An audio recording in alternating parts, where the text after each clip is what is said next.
سامعین اشاعت الاسلام یوٹیوب چینل میں آپ کا استقبال ہے۔ السلام علیکم۔ گجرات کے بھروچ میں گزشتہ شب ایک پرائیویٹ اسپتال کے انتہائی نگہداشت والے یونٹ ICU میں آگ لگنے سے کم از کم 20 افراد کی موت ہو گئی۔ مرنے والوں میں اسپتال کے 2 کارکن بھی شامل ہیں۔ اموات کی تعداد میں مزید اضافے کا امکان ہے۔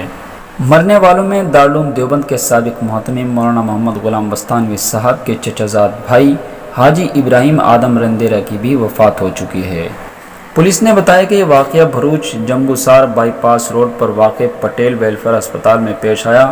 آدھی رات کے بعد تقریباً رات 12:30 بجے اس کے 2 ICU میں سے ایک یونٹ میں آگ لگنے کی اطلاع ملتے ہی مقامی فائر بریگیڈ کی ٹیم فوری طور پر حرکت میں آ گئی۔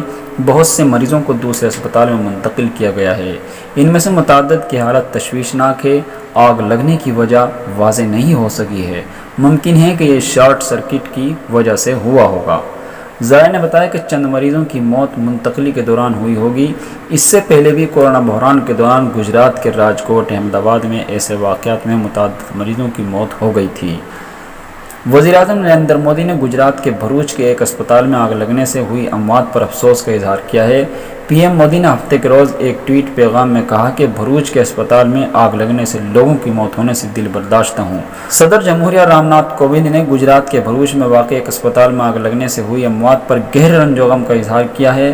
رام ناتھ کووند نے ہفتے کے روز ٹویٹ کر کے کہا، گجرات کے بھروچ کے ایک اسپتال میں آگ لگنے سے مریضوں اور نرسوں کی موت کا واقعہ انتہائی تکلیف دہ ہے۔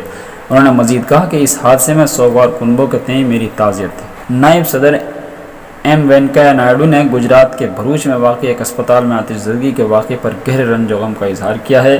نائیڈو نے ہفتے کو یہاں جاری ایک پیغام میں پسماندگان سے اظہار تعزیت کیا۔ انہوں نے کہا کہ گجرات کے بھروچ میں واقع ایک اسپتال میں آگ لگنے سے ہوئی مریضوں کی موت کی خبر انتہائی افسوسناک۔ دکھ کی اس گھڑی میں میری تعزیت اور دعائیں سوگوار کنبوں کے ساتھ ہیں۔